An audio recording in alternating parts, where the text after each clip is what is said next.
Hi friends, welcome to share auto investment channel.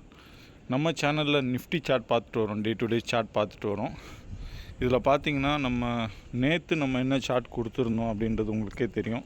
என்னோடய previous video ஷார்ட்ஸில் போட்டிருக்கேன். அதை பார்த்தாலே உங்களுக்கே தெரியும் நான் என்ன கொடுத்துருந்தேன்னு. மார்க்கெட் எப்படி போச்சுன்னு உங்களுக்கு தெரியும். எக்ஸாக்டாக மார்க்கெட்டு மார்னிங்லேருந்து 2:20 வரைக்குமே ஒரு புல்லிஷ் மூமெண்ட்டில் இருக்கும். மார்க்கெட்டு சைட்வேஸ் பையில் இருக்கும் மார்க்கெட்டு அப்படின்னு சொல்லியிருந்தேன். மார்க்கெட்டு இன்றைக்கி எக்ஸாக்டாக அப்படியே போச்சு. அதுக்கப்புறம் 220 மார்க்கெட் டுவர்ட்ஸ் டவுன் ட்ரெண்டட் இருக்கும் அப்படின்னு சொல்லியிருந்தேன். எக்ஸாக்டாக பார்த்திங்கன்னா மார்க்கெட் 220 அப்புறம் ரிவர்ஸ் எடுத்து கீழே போயிருக்கும். அப்புறம் ஒரு சப்போர்ட்டை டச் பண்ணிவிட்டு மேலே வந்துட்டு மறுபடியும் கீழே தான் போயிருக்கும் அது. ஸோ நான் ஏற்கனவே சொன்ன மாதிரி நம்மளுக்கு மார்க்கெட் எங்கே போகுதுன்றது அஸ்ட்ராலஜிக்கலாகவும் கேன் அனாலிசிஸ் படியும் நம்மளுக்கு தெரியும். ஸோ அப்போது நம்ம அதை படியே நம்ம நடந்துக்கணும். ஸோ மார்க்கெட் 9:15 2:20 வரைக்கும் சொல்லிட்டாரு அப்படின்னு சொல்லிட்டு நம்ம அதையே பிடிச்சிட்டு இருக்கக்கூடாது. ஒவ்வொரு சப்போர்ட் ரெசிஸ்டன்ட்லேயும் நம்ம விற்று ஸ்கேல்பிங் மாதிரி பண்ணணும். பை அண்ட் செல்னு ஒவ்வொரு சப்போர்ட்லேயும் நம்ம பை பண்ணணும், ஒவ்வொரு ரெசிஸ்டன்ட்லேயும் நம்ம செல் பண்ணணும். இதுதான் நம்ம பண்ண போகிறோம். புரியுதுங்களா? இதுதான் இந்த மெத்தட் ரொம்ப பவர்ஃபுல்லாக இருக்கும். நல்ல ப்ராஃபிட் பண்ண முடியாதுன்னு கிடையாது. நம்ம சேனலை ஃபாலோ பண்ணுறவங்க கண்டிப்பாக ப்ராஃபிட் பண்ணுவீங்க. ஸோ இப்போ மார்க்கெட்டை நம்ம நாளைக்கு எப்படி இருக்க போகுது, நாளைக்கு மார்க்கெட் எப்படி இருக்க போகுதுன்றது பார்ப்போம். ஆனால் இருந்தாலும் நான் என்ன சொல்ல வரேன்னா, யாராக இருந்தாலும் சரி மார்க்கெட் எப்படி வேணால் போகலாம். சரிங்களா? அதாவது நம்ம ஒரு சில நாள் மார்க்கெட்டுக்கு அகெயின்ஸ்டாக கூட என்ட்ரி எடுப்போம். அது ஒன்றும் பண்ண முடியாது. அப்போது நம்ம என்ன பண்ணணும், மணி மேனேஜ்மெண்ட் ஃபாலோ பண்ணணும். 10%னா 10% மட்டும்தான் வச்சு நீங்கள் ரிஸ்க் எடுக்கணுமே. புரியுதுங்களா? ரிஸ்க்கு 10%, ரிவார்டு 20% இல்லை 15%. ஸோ அந்த மாதிரி தான் நீங்கள் வச்சு நீங்கள் மார்க்கெட்டை இது பண்ணணும்.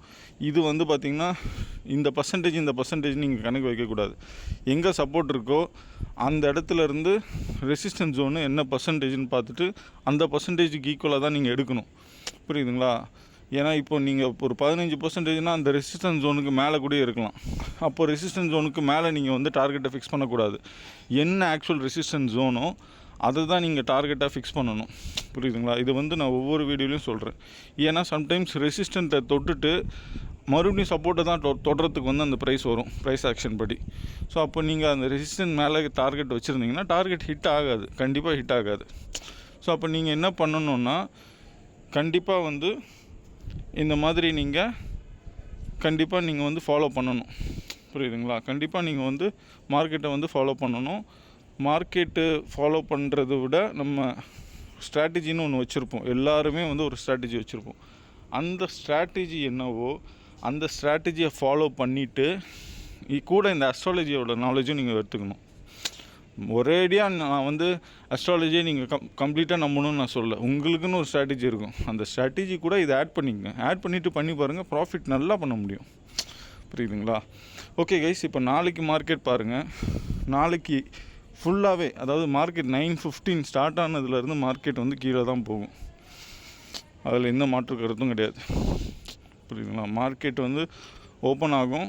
ஓப்பன் ஆனதுலேருந்தே பார்த்திங்கன்னா கீழே தான் மார்க்கெட் போகும். இதில் எந்த மாற்று கருத்துமே கிடையாது. சரிங்களா? ஸோ இப்போது என்ன நீங்கள் பண்ணணும் அப்படின்னா, மார்க்கெட்டு ஒவ்வொரு ரெசிஸ்டண்ட்லேயும் நீங்கள் ரெசிஸ்டண்ட்லேயும் செல் பண்ணணும் கண்டிப்பாக. அப்போ நீங்கள் பை பண்ணுறவங்க புட் ஆப்ஷனை பை பண்ணலாம். புட் ஆப்ஷனை பை பண்ணுவாங்க. செல்லிங் போகிறவங்க கால் ஆப்ஷனை செல் பண்ணி நீங்கள் என்ட்ரி எடுக்கலாம். சரிங்களா? நல்ல ப்ராஃபிட் இருக்கும் கண்டிப்பாக. மார்க்கெட் நல்ல ஒரு பேரிஷ் ட்ரெண்டு தான் நாளைக்கு மார்க்கெட்டு. ஸோ அப்படி தான் இருக்க போகுது. இது 9:15 ஸ்டார்ட் ஆகி 3:30 வரைக்கும் இப்படி தான் இருக்கும். நடுவில் எந்த ஒரு இதுவும் இருக்காது. ஒரு சில டைம் சப்போர்ட்டை தொட்டுட்டு அந்த ரெசிஸ்டன்ஸை தொட்டுட்டு சப்போர்ட்டை தொடுறதுக்காக மார்க்கெட் கீழே போகும். ஸோ அந்த டைமில் நம்ம ரெசிஸ்டன்ஸ் ஜோனில் செல்லிங்கில், அதாவது ரெசிஸ்டன்ஸ் ஜோனில் நம்ம பொசிஷனை வச்சிடக்கூடாது, க்ளோஸ் பண்ணிடணும். சரிங்களா? ஐ மீன் மார்க்கெட் கீழே போச்சுன்னா அப்போ சப்போர்ட் ஜோனில் பொசிஷனை வச்சிடக்கூடாது, க்ளோஸ் பண்ணிடணும். புரியுதுங்களா? ஸோ அப்போது நீங்கள் பார்த்தீங்கன்னா ரிஸ்க் எவ்வளோ, ரிவார்டு எவ்வளோன்னு சொல்லிவிட்டு பார்த்து கால்குலேட் பண்ணி நீங்கள் ட்ரேட் பண்ணுங்கள். சரிங்களா? நம்ம சேனலோட கண்டென்ட் எந்த சேனலுமே கொடுத்துருக்க மாட்டாங்க. எல்லா சேனல்லையும் பார்த்திங்கன்னா market pre market report, post market ரிப்போர்ட்னு கொடுப்பாங்க. இல்லைன்னா மார்க்கெட் இப்படி போகலான்னு சொல்லுவாங்க, நம்ம இப்படி தான் போகும்னு சொல்கிறோம். புரியுதுங்களா? அப்போ நம்ம கண்டென்ட்டுன்றது பார்த்திங்கன்னா எவ்வளோ வேல்யூபிள்ன்றது உங்களுக்கே தெரியும். அப்போது நீங்கள் வந்து கண்டிப்பாக வந்து பார்த்திங்க அப்படின்னா உங்களுக்கு நம்ம சேனலில் பிடிக்கும். கண்டிப்பாக பிடிச்சிருந்ததுன்னா இந்த லைக் பட்டனை கிளிக் பண்ணிவிட்டு பெல் ஐக்கானை கிளிக் பண்ணிவிட்டு நம்ம டெலிகிராம் குரூப்பில் ஜாயின் பண்ணிங்க. புரியுதுங்களா? ஏன்னா நான் ஒரு சில நாள் வீடியோ போட மாட்டேன். வீடியோ போடலை அப்படின்னா கண்டிப்பாக டெலிகிராமில் மெசேஜ் ஆச்சு போட்டுருவேன், மார்க்கெட் இப்படி போகும்னு சொல்லிவிட்டு. புரியுதுங்களா? Okay guys, thank you guys, thank you for your support. Love you all.